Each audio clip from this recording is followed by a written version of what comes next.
All right, podcast, we have a special guest for you guys. If you've been following us, if you're in the industry, you've definitely heard of him. But Roland, thank you so much for taking time to be here with myself, the Byrd, and the Nerd. We want to get all up in your untold story, your amazing success. But for those of us on this podcast that may have not have heard from you, tell us a little bit about yourself.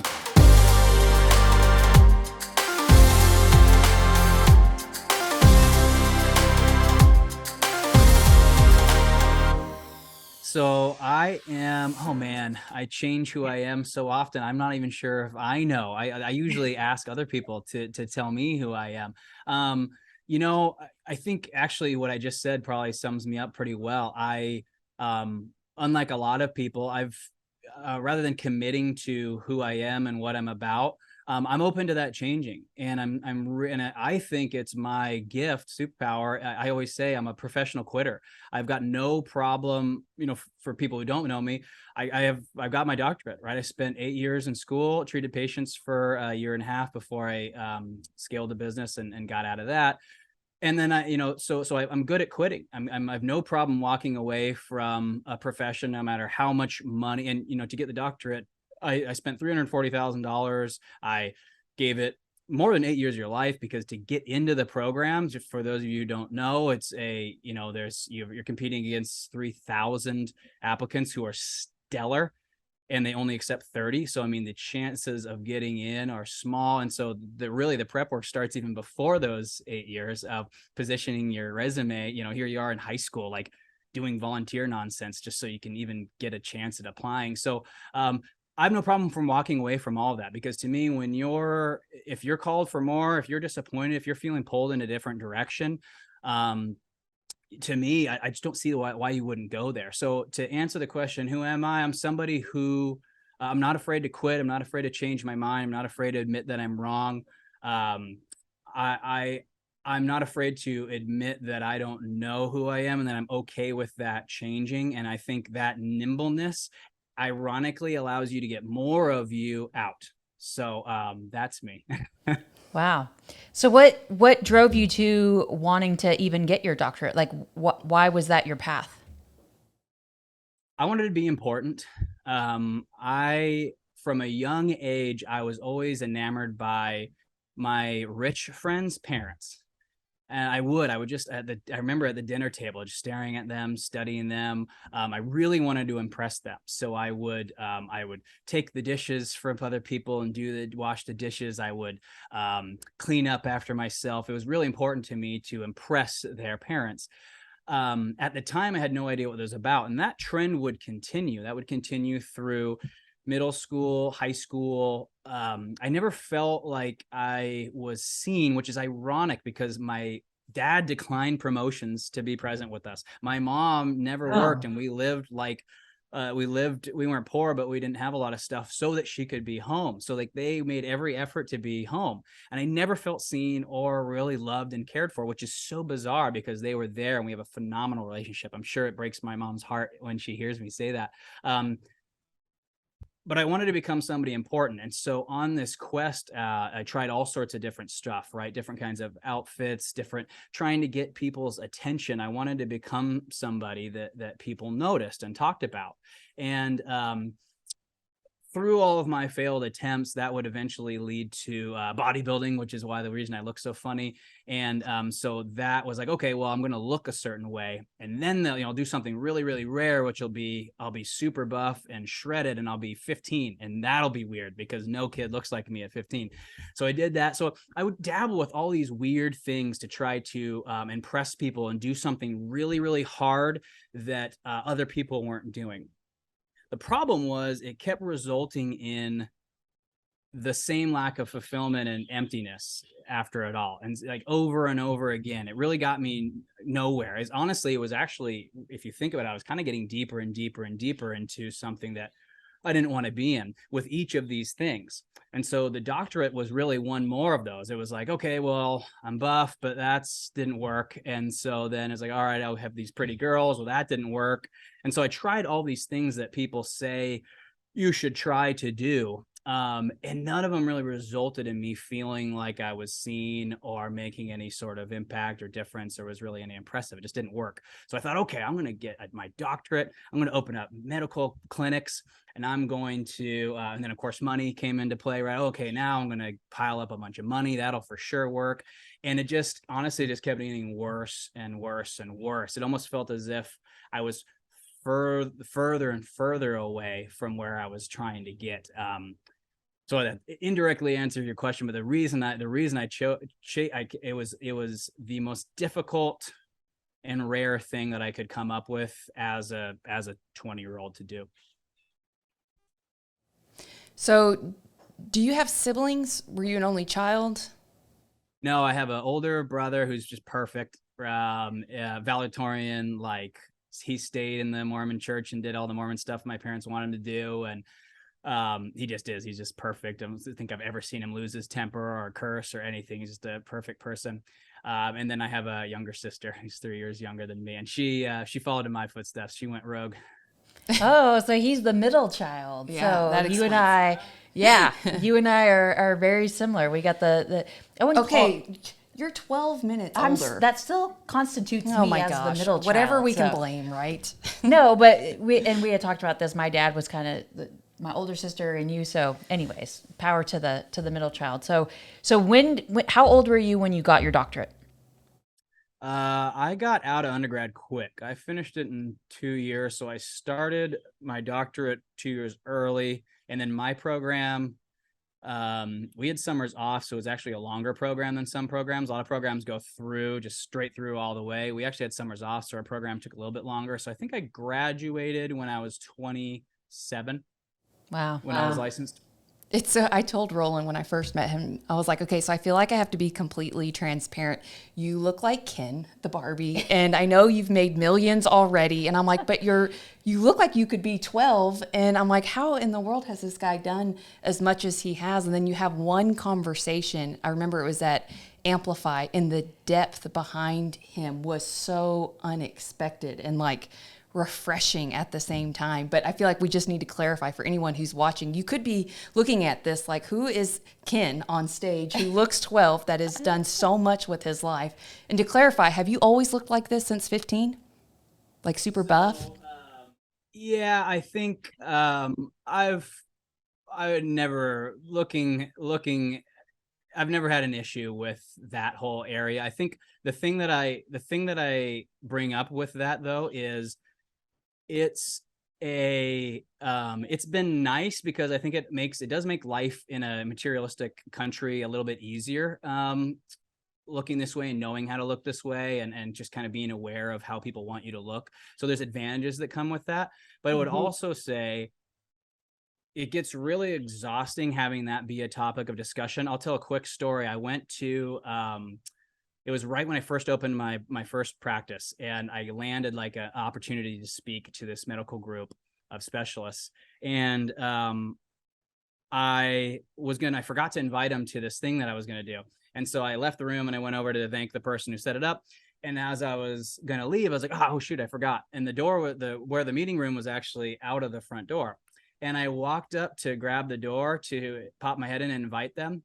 And I hear them laugh. And as I'm listening, they're talking about my arms. And again, it's, one could take it as a compliment, but it honestly really hurt at the time because I was there to show them what I had built and the debt that I took on building this amazing practice for this community and what I was going to do for this community, because it was like nothing else the community had ever had. And it was just heartbroken that I wanted them to leave saying, wow, that was really a special thing. And that wasn't what they were talking about. And it got diluted to my appearance. So, and then the other thing I would say to that too is it doesn't mean anything. When people compliment how you look, there's nothing really meaningful about that. I was born, minus the work that I put in at the gym, I was born this way. And so, and I work out honestly because I enjoy it. And so to me, to make that a big issue and talk about it, it's just kind of like, it doesn't mean anything to me. And so people compliment it all the time, but I would rather you appreciated me from what I know and the things that I'm doing with my life,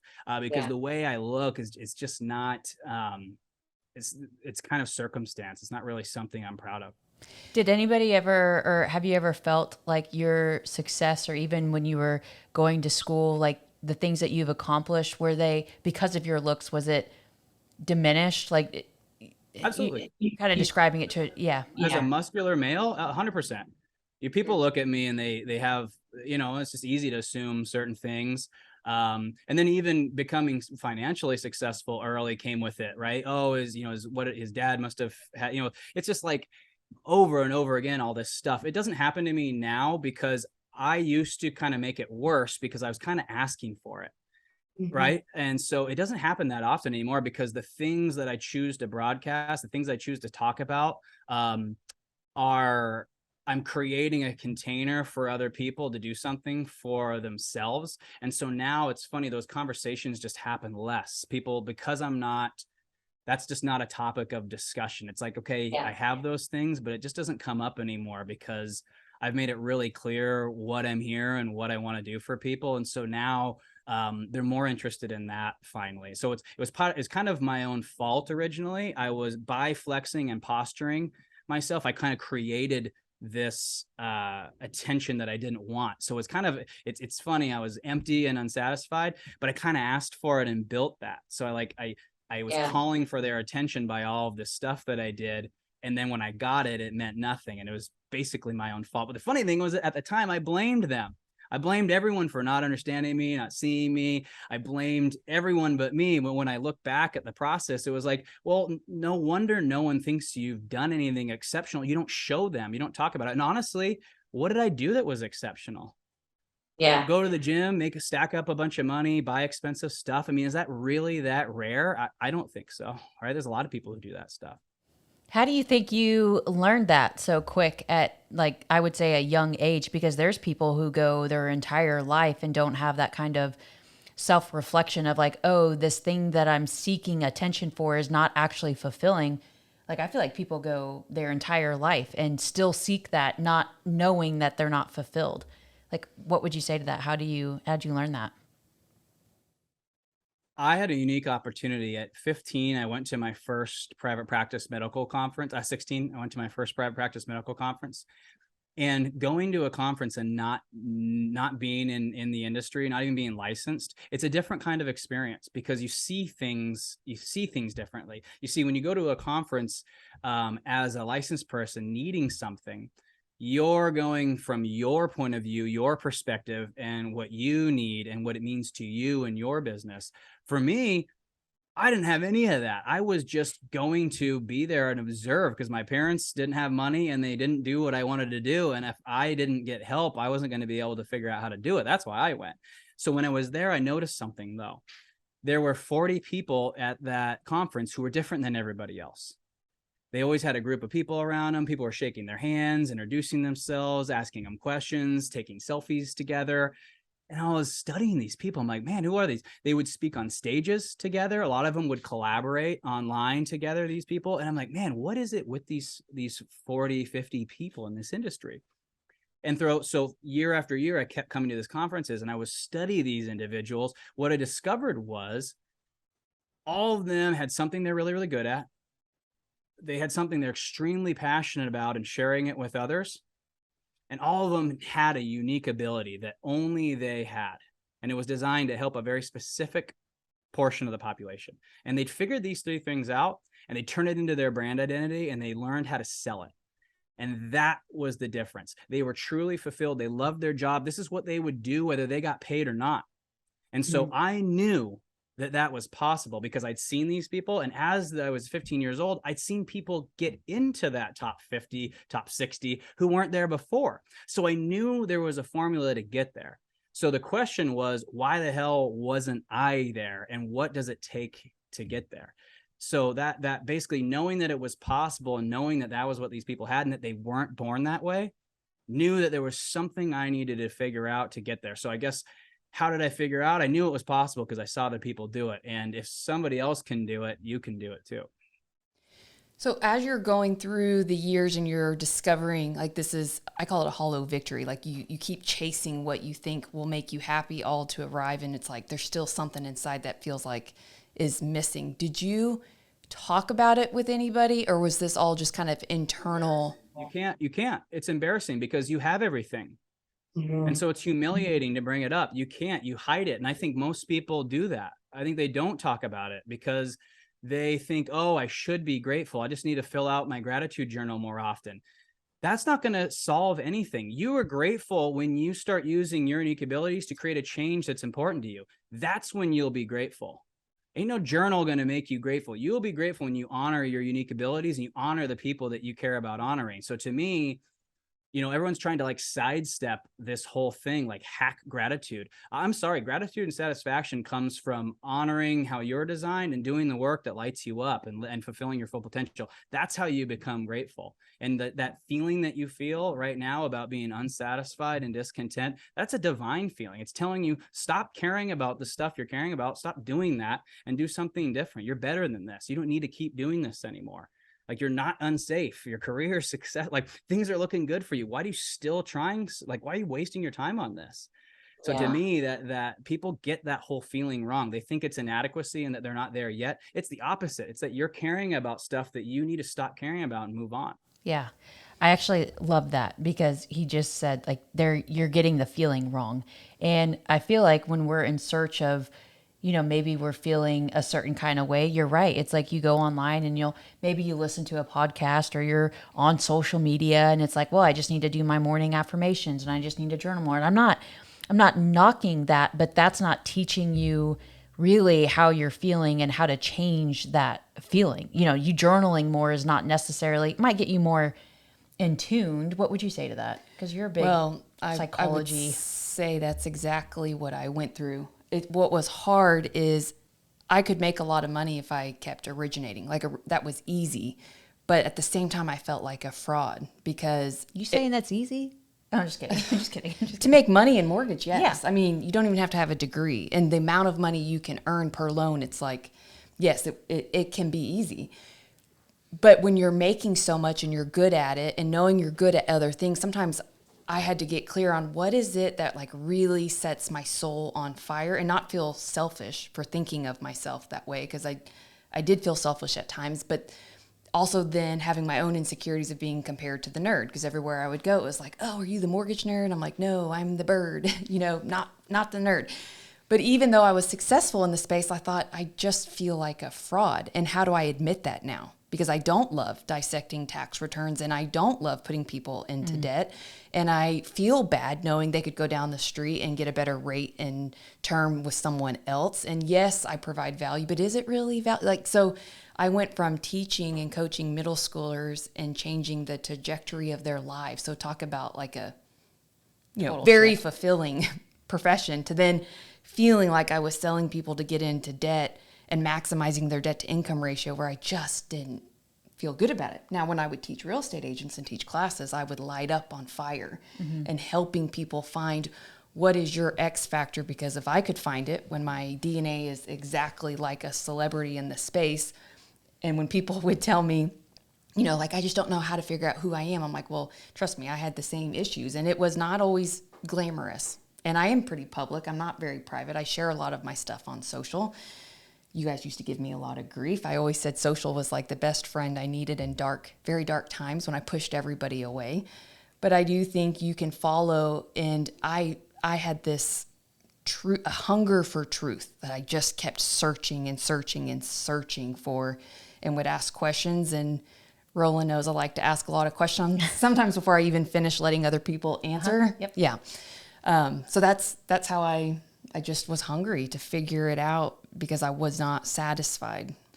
Was there, because I know in your life, but Roland, for you, was there somebody in your, like at that 27, let's say, age, when you were decided that you were going to quit that, was there somebody in your life that helped you come to that decision, make you feel okay to make that decision? Like what was your mentor like at that stage of your life? I hired a coach at that time, and it was interesting. I never was going to hire a coach because I thought this was stupid. It's so expensive. And then all they do is talk to you a couple of times. I was like, I'm not going to do that. And, but then I heard him, he was at a conference and he spoke, and he was talking about how he decided to take the day off, and he went to golf. And when he was there was a bunch of his friends, and they're always there because they don't work a whole ton. And he was talking about how jealous he was of, you know, their lifestyle, and they all were so happy and they loved their careers. And I was like, oh, bro, that's how I feel. Like, I feel I'm always so like, I'm just so like searchy, chasing for shiny objects. And I want anything and I want whatever I don't have, I want something else.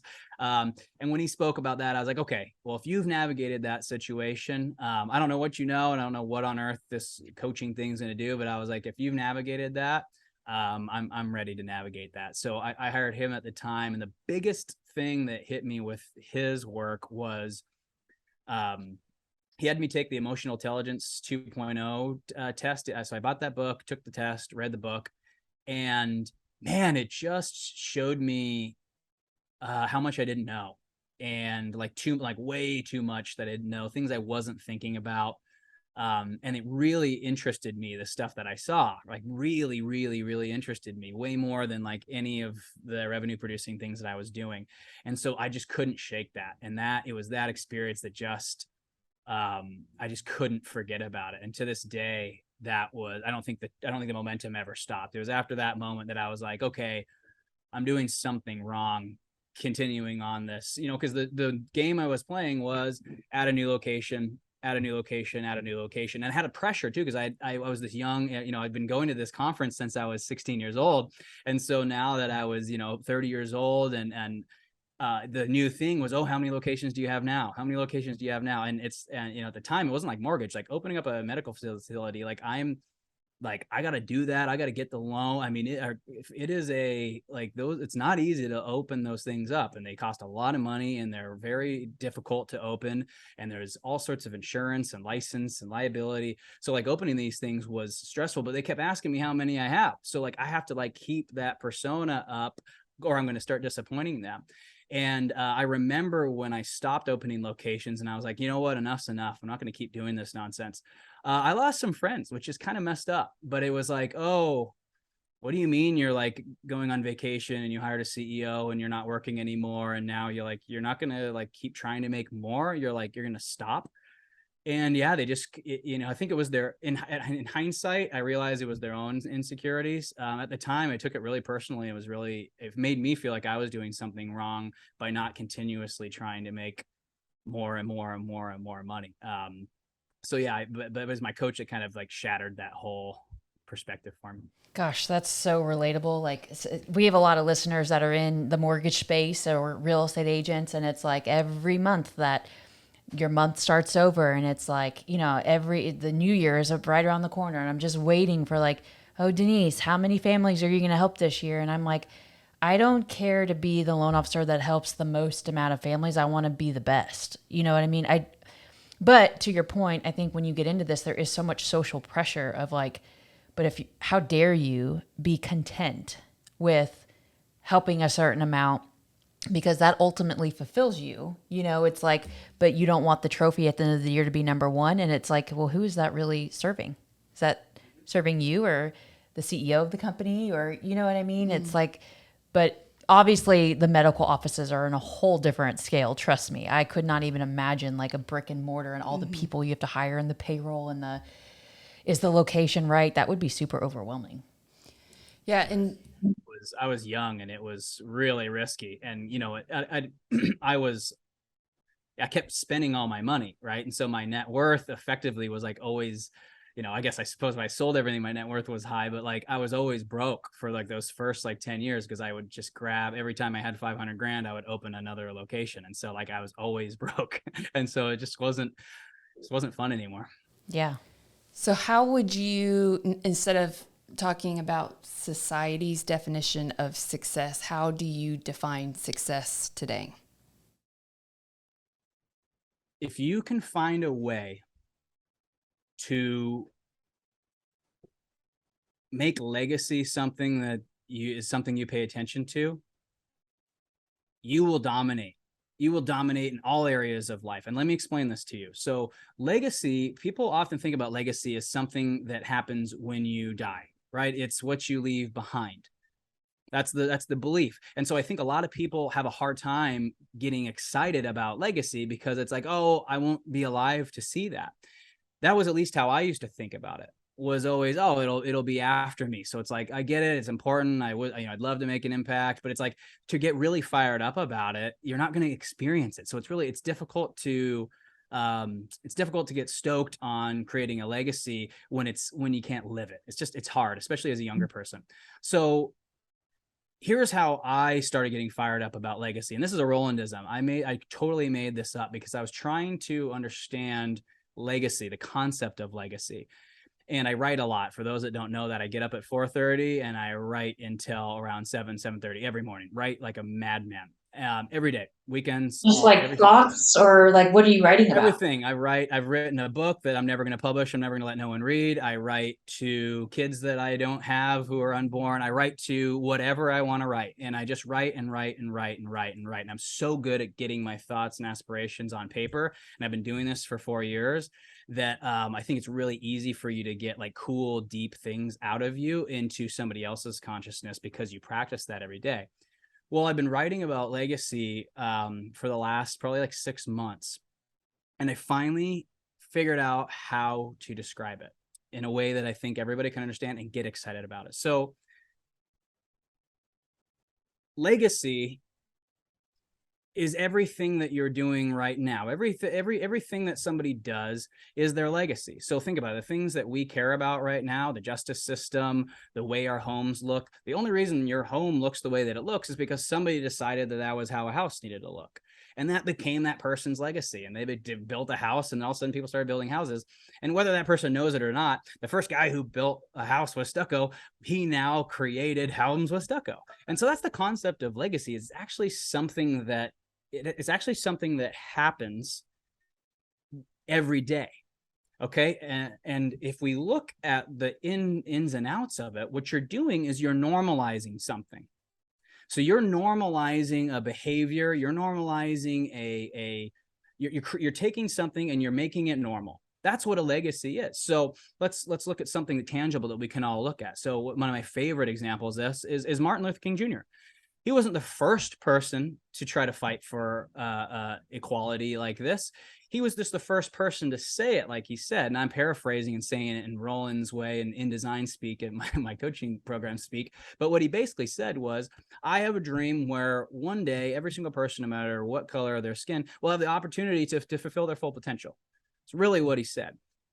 And people had a hard time disagreeing with that, because it's like, what do you say? What do you say to somebody who says that? You can't really say like you're wrong. I mean, like, it's hard to argue with that statement. Well, what happened was he normalized that should be an opportunity that every person gets to have, that you should, like, why shouldn't every person have the opportunity to fulfill their full potential? Because what you can do with your full potential is create massive change for other people. So he created this argument that people had a hard time fighting, because it was like, well, I mean, what do you say to that? In theory, if everyone fulfilled their full potential, no matter what color they were, the world would just be a way better place in a faster pace, right? So what Martin Luther King Jr. normalized was equality no matter what color of your skin. So his legacy now, even though he was killed shortly after, his legacy now is it's normal to treat everyone the same. So he normalized equal treatment. So for me, when we're thinking about legacy, if you really want to get fired up about something and just kill it at life, like literally have unlimited motivation to do everything, make money, create change, create connections, become someone that you didn't think you're going to be able to become, you need to tap into legacy. So what I would say to people is, what are you normalizing? Like day to day, what are you normalizing? Are you normalizing procrastination? Are you putting off that thing? Because you know what you're doing for that? Not only are you ruining your own life and delaying your goals, but what you're doing is you're normalizing that loan officer in your office. You are normalizing procrastination. You're normalizing that. You're harming everyone around you who sees you but delaying that. You're normalizing it. So what's happened to this country and this world is that we have normalized mediocrity. We've normalized playing small, that we have normalized that making a decent amount of money and having a decent house and German-made cars is good, that that's your full potential, that you've done a good job. We've normalized that. And the sad part is that's become the norm. That is the new success. And now we wonder why everyone's like so disappointed, because we've normalized that. So my challenge to everyone is, if today was your last day, what did you normalize?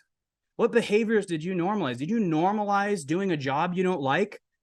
Can you imagine that as a parent, normalizing a job that you don't like? You're teaching your kids, whether you like it or not, that it's okay to do a job you kind of hate. So that's what legacy is. You are every day you're normalizing a behavior. And so when I think about it from like a global scale, everyone after me who notices me, who follows me, who looks at me, who looks up to me, even people who hate me, the people who know I exist, they watch me live. So why do I do what I do? Because I want to normalize not mediocre behavior. I want to normalize going on vacation now, living a luxury lifestyle now, and sending your financial planner $40K a month. Like, why are these rules about what you can make and what's good? And you need to be a loan officer, but not anything else. And you can't quit a career and then come back to it and then quit again and then come back to it again. You can't get divorced and you have to stay in this relationship. Like, we need to stop normalizing this stuff. And I think what's happening, right? We're not normalizing, the Me Too movement came in. It's like, all right, there is going to be a line now. We're not going to normalize this. You don't get to intimidate your spouse. You don't get to intimidate another, right? And so it's happening. But if you guys are really going to tap into something and really change, if you can't find the strength to do it for yourself, do it for other people. Because that normalization of those practices, you're making the world a worse place by doing that. Every time you sell yourself short, you're telling everyone after you that it's okay to live a mediocre-ish life. And to me, I think we have a bigger responsibility than that. If you can't do it for yourself, do it for everybody after you, because it's the only way we're going to stop mediocre living and unsatisfied living is if we put our foot down and say, I'm not going to do that anymore. Because as long as you say that that's okay for you and it's not okay for them, it's not going to be enough of a change. They're going to see the hypocrisy. So that's what fuels me now. Legacy. That is what you need to tap into. And if you can't find the strength to do it for yourself, do it for your kids, do it for the next generation. I'm sure every listener right now, could you feel the passion and the fire when he was talking about that? Yes. I was like getting goosebumps. You can totally tell that it is a passion of yours. You're, we follow you. You're a living, walking proof of like every day you do in your life what fulfills you and your mission and your uniqueness. Like, you don't just talk about it, you walk the walk, and so I'm so glad that our listeners could hear that and hear that passion, that if that didn't motivate them, then you do not have a pulse. That's the other thing is, like, do you guys think I enjoy this? Do you think it's easy? Like, this stuff is hard to do, like living this way and not getting tempted to want to buy stuff, not getting tempted to want to go back to making money, not getting like, it is a fight for me to like stay true to myself, but I do it for everybody after me, because I'm not going to be one more person who's promoting this just mediocre life with rules that people decided that this was the only way to live your life. I'm not going to be one more person promoting that message. I'm going to be the person that says you can do it differently, but it's not easy. And sometimes you feel like a weirdo and a freak, and it's not easy. And I'm sure you get comments and DMs and, people that throw stones at you. But so how do you, for the people who don't know, explain to our listeners what your life is like today? So and again, I had a post about this the other day. I don't even know if I like this life or if I'm just proving a point. But my wife and I, we live in, we have 2 suitcases each. We have a little 7-pound dog, and we spend 3 months at an Airbnb. Right now we're in Nassau, Costa Rica, and we move all over the world. I've been to 97 countries, and I make an assload of money, and I do it through organizations who love working for me. To prove it, we can do another podcast with my CEOs who no one in my wake is living a bad life off of my profits. I'm creating a fantastic job and fantastic workplaces for people. My new business in design, I'm teaching loan officers how to basically turn their personal brand into their purpose so that they can wake up on fire and leverage their brand in the way that they want to make an impact and make money off of it. But that's my life. I mean, I wake up every day getting to do something that I want to do in a place that I want to live with people around me that I want to be around me. I mean, there's no only person placing all these rules on you is you. I mean, you're really in control of your life, who you are around, and how you spend your time. So it's pretty incredible. I mean, it's like he has 2 suitcases, folks, and he's married and has a dog. And so it's like you're not living in this big house that's grounding you somewhere with all these cars, and he's going to all these different countries, and they do really cool cooking things at every single country. So it's like it's and are you, would you say young 30s? Yeah, I'm 33. 33. So I mean, if you didn't think that that life was possible, in fact, Adam over here is probably like, sign me up for that life, because he loves to travel and hike. And but it's just, you're a beaming light to the people who thought that it's not possible. And it, just because it is, and Roland's proof of it, like he says, don't miss the beat that it's not that it's easy. I mean, I'm sure people in your small circles, big circles, cast judgment on you and say things about you, and ultimately you stay strong in what fulfills you and makes you and your wife happy. But again, a lot of what we talk about on this podcast is that might look like the dream life, but it doesn't mean that it doesn't come with some baggage or some people saying some things about it, right? And part of the reason why I've been able to care about legacy is because every time I wheel out of this Airbnb and get in my car, it's like we never existed. There's no new paint on the house. There's no new turf backyard. There's no new fence. I mean, we literally leave this place and it's like we never existed ever. We leave this community, no one will ever know we're here. And that was what taught me about legacy, because for 4 years, my wife and I have been doing this. 4 years, and we have no trace of our existence. Except for the lives that I've changed in design. And so that's where legacy really sinks in, is if you had none of the stuff that you think is your legacy, not your massive house that you built, none of your stuff. And I'm not belittling any of that. I'm building a massive house myself as of yesterday. I'm not saying that's wrong, but I'm saying if you took all that away, then what's your legacy? Right. And that was really how I learned the lesson, was just watching that 4 years of my life, no trace of us, no trace of our existence at all. Wow. Well, and I have a question that someone had sent in, so I want to make sure I get to it. But as I'm listening, I'm thinking, what do you tell the people who may be thinking, I have kids, like I have 4 kids and I'm late, let's say I'm late 40s or early 50s, like this sounds great, but I feel like it's too late for me. I'm not saying this is me, but I'm just saying there could be people listening thinking they have responsibilities between children or parents who are ill, and they feel like they can't live their greatest desires because they had made certain decisions. Like it's too late. Choices. Yeah. And so, what would you say to that listener? Well, first off, I would say get clear, because it's easy to look at me and say, I want to do this. My wife and I are putting it to an end. Like, we are like, our house will be done in 26 months and we're going to stop and I'll go back to traveling like a normal person. Listen, you're who you are wherever you are. I'm Roland in Santorini. I'm Roland in Costa Rica. And I have desires everywhere I go. I have needs and desires at all of those places. So, and those don't just get met because you're in Santorini. You need to honor your unique abilities and put that uniqueness in the world and watch it create a change, or that'll haunt you forever, because I think all of us want to do something to make some sort of impact.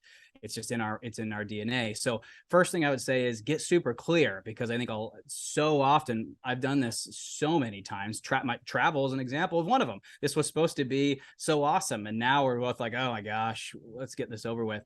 So just get really, really clear, because I think you don't have a lot of evidence to suggest that you're going to be super, super happy with your infinity pool in Greece. You've never done that. You've never lived in Greece in an infinity pool. So you don't have a ton of data to suggest that, oh, that's going to be epic. So I would say first thing, get really, really clear on really what's going to bring you that joy. Because I think what you're going to be shocked by is it's really probably super accessible to you, probably already right now, with just a couple different decisions and putting your attention on a couple different things, and then maybe phoning a few friends or hiring a coach or something.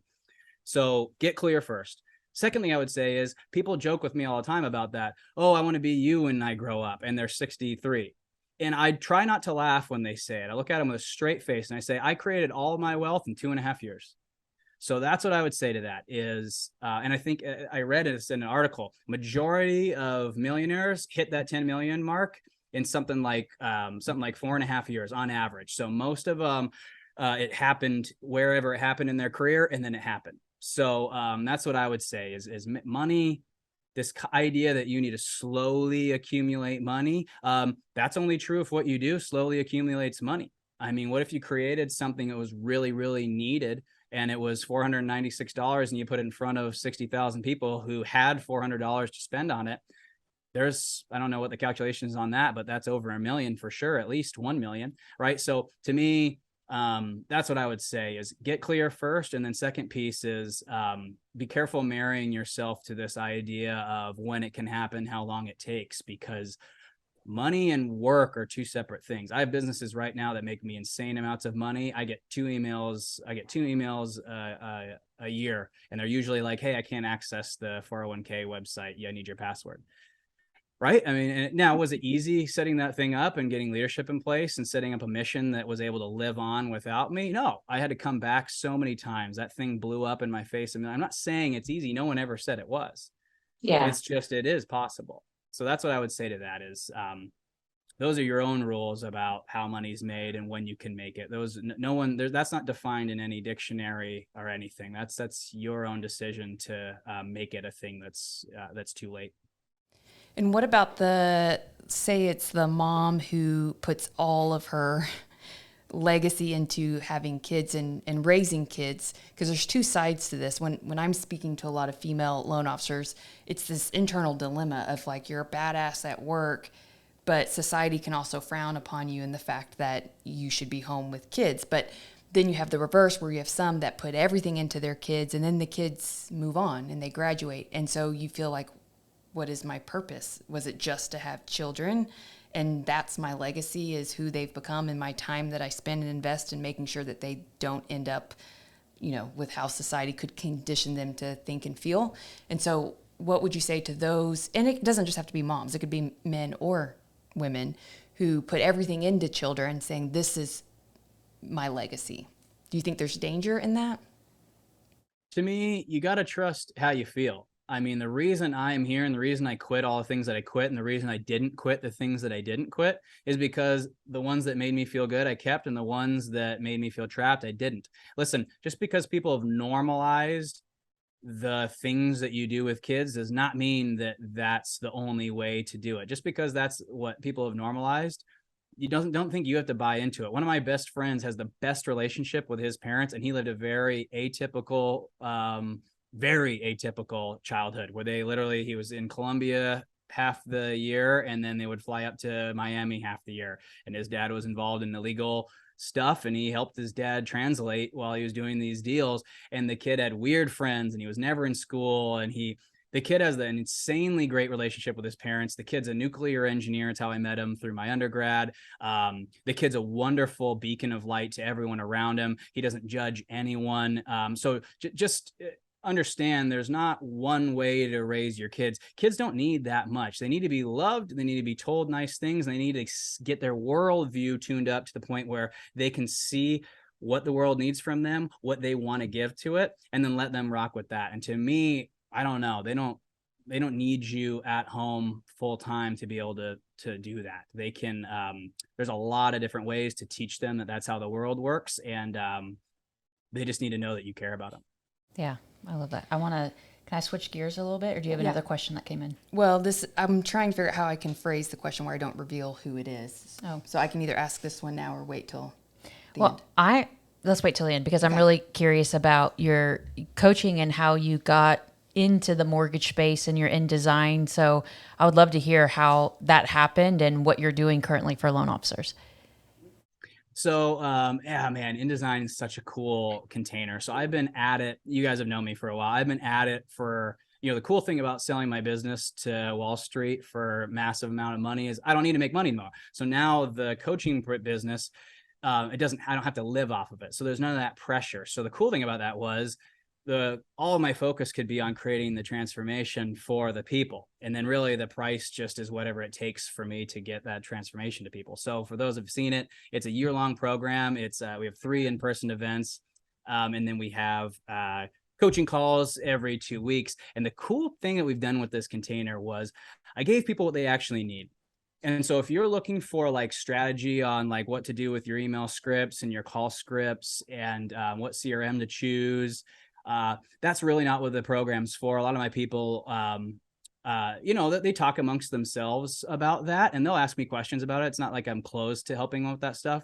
But really what I find that's holding people back from creating the impact that they want and having the business that they want is they don't know what that platform looks like. Right. And it's more than just mindset. I mean, that's an aspect of it, but really, I mean, you need to go into the fundamentals of what is your purpose? How does one act and show up to be able to get that out? How do you think like someone who has that purpose and needs to get it out? And then ultimately, what do you start investing your attention in so when you create this reality, you can actually pull it off? Because the problem is a lot of them have that, not a lot of them, everyone has that potential. But the reality that spits out on the other side is, oh, I can't yet because I don't have X amount of dollars, or, oh, I can't yet because that would mean I would have to move away from this and I can't.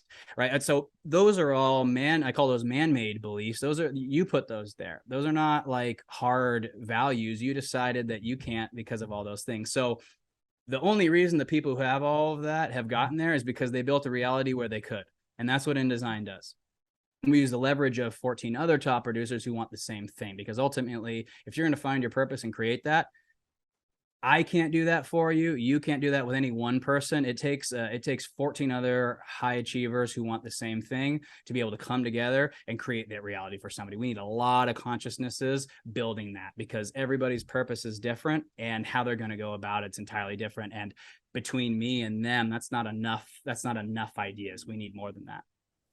Wow, that's great. And I'm sure the realtors that are listening to this are wondering, do you just do that for loan officers, or do you have a program for real estate agents? And if not, you probably need to. No, I'm just kidding. Yeah. So no, we don't. I have a lawyer in the program who owns a massive law practice. We have a psychologist who owns a bunch of, I mean, in the end, business is business. You just need to make an impact, get people to trust you, have business systems to get referrals and systems to close their referrals once they get in. I mean, it's, business is really quite the same when you're in professional services. So yeah, we don't mention the word mortgage once in our entire program. It's on my website, but besides that, we don't say it ever again. So yes, if that sounds of interest to you, it would be awesome. And it actually might be a cool place for somebody who's not in the industry, because you'll get another perspective.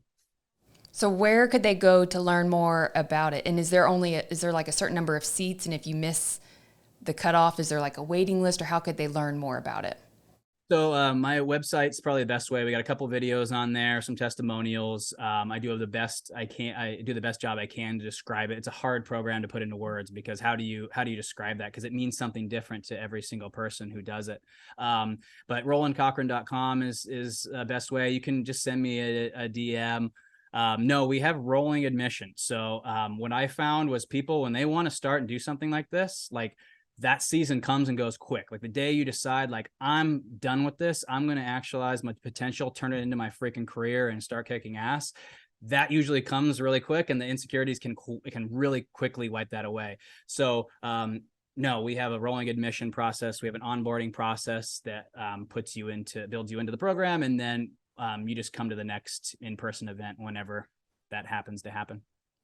Well, and what I love is even just kind of putting a bow at the beginning, committing to the evolutionary process of change, and how this may be something that you think that you're supposed to be, and it's okay to get it wrong and to quit that idea or that version of you that you think you're supposed to be, because some of this is just a process that you have to go through as you transform, of, almost shedding skin of what's real and what's something that you thought was real, which can also be haunting. I've personally gone through this before, where I'm like, then I psych myself out of looking from every perspective, where I'm like, is that real, or is that just my story? Is it true to me, but it's not really true? Like it can be a mind, like your battery can just drain in your head of just constantly questioning things. But I've had several clients that I work with, and they just have said how much it has transformed them from a human being standpoint, from the inside out. And so kudos to you. I think you give a very safe place for people to just come as they are, as imperfect as they may be. And so I know that that's a big part of the environment and messaging that you've created, and probably why it's so successful, where it's really life-changing. And so I appreciate what you do. Thank you. Thank you. It's the feeling I can just the feeling I'll tell everybody that it's provided me is wholeness. And I have never experienced that until I created this business. I think we're all chasing something, and I think it's wholeness. And I'll just so you guys know, wholeness is a weird feeling. It's not happy. It's not excited. You'd think it'd be this like triumphant top of the mountain experience. I remember when I first launched this and it actually like happened. And you guys know people who were at the first one. I was expecting to like feel so accomplished, and I didn't. I just felt like this was what I was made to do. But at the same time, it's probably the best feeling I've ever had in my life. Wow. Oh, I love that. Okay, so this was the question. It said, at what point, or what brought you to the point that you knew that what you wanted for you? So she says, I get behind my husband and encourage his dreams and be a part of his team. This is in the mortgage space, but I'm feeling very unsatisfied in this quote job. I know we are helping people gain home ownership and financial freedom, which is amazing, but I don't know why I don't feel amazing helping with that. I love watching my husband thrive in this arena, but don't know why it doesn't fulfill me in the same way. What first steps did you take to look at what you wanted for you? I'm 44 and need to find me. I want to shine in what is me. Amen. It's a loaded question. The birth of InDesign, the reason it happened was I started going to all of these programs and paying for all these coaches. I probably spent shy of 800. I know it sounds crazy, $800,000 trying to figure out, this is after I sold the business, trying to like be happy and like become something. And all the programs had awesome stuff in it. But the problem was none of them really kind of worked. It was just like, it's kind of cool. And it was cool to go to the event. But then in the end, it was just kind of like, I don't know, maybe incremental changes. And so I grabbed all these things and I turned it into a formula. It's called the InDesign formula. And so basically and that's why it's bulletproof. And that's why every single person who comes in my program gets the result, because between the formula and grabbing all the other people in the group, it's literally impossible for it to not work on you. It just can't happen. It always works because of the way we structured it. So in terms of like actionable steps, how did I find me? Your design has been leaving clues this entire time. The type of attention that you want, the type of people that really, when they give you attention, that it means the most, the type of work and the things that you do that really light you up, where you want to share it. That's what I would really look for. What's the thing that you did where you feel like picking up the phone and telling someone? You know, like I remember when I first got exposed to some of this, I wanted to call somebody. So I was like, oh my gosh, I got to tell someone. That's a huge hint. When you want to tell someone else about what you just did for somebody, that's a gold mine. Dive into that. So to me, your design has been leaving clues this whole time. All we do at InDesign, I don't tell you anything. Our formula and our container, you tell us. And then we tell you back what your purpose is. That's the only way we're ever going to find it. You need to tell, and that's what the formula does, is we have a series of questions and a process where you just tell us, and then we tell you what your purpose is using the formula. It's so cool. But that's the process. Is it's been leaving clues the whole time. My program's nothing new. I just developed a container where we can get it done really, really quickly and efficiently. But either way, you'll find your purpose one way or another. It just, I created a program for impatient people. And that's everybody on this call. So Yeah. make sure you connect with Roland, DM him, go to his website. I'm like so super grateful for your time today and getting to listen to you. Like it really makes you want to pay attention to yourself. And I think in a world that's so noisy and with social media and emails going off, and I don't even know how many text messages I probably have, it's just like, you give the people permission to stop and truly pay attention to how you're feeling. And I actually don't think as a society we do that enough. I almost think it's viewed as being selfish if you do. And it's like, but truly pay attention to yourself. Mm-hmm. So, you know what I'll say though? I've never met a self who doesn't want to serve other selves. So I think being selfish I think it's a hilarious thing to be shameful of, because every self I know serves other selves. And I think that by not being selfish, you're making yourself actually less yourself, and there's less of you to offer. Selves serve other selves at scale. They always do. So to me, the more selfish I've got, the more I've quit things that I don't like, the more I've gone all in on the things that I enjoy. All I've ever done is serve others at a higher and higher and higher level.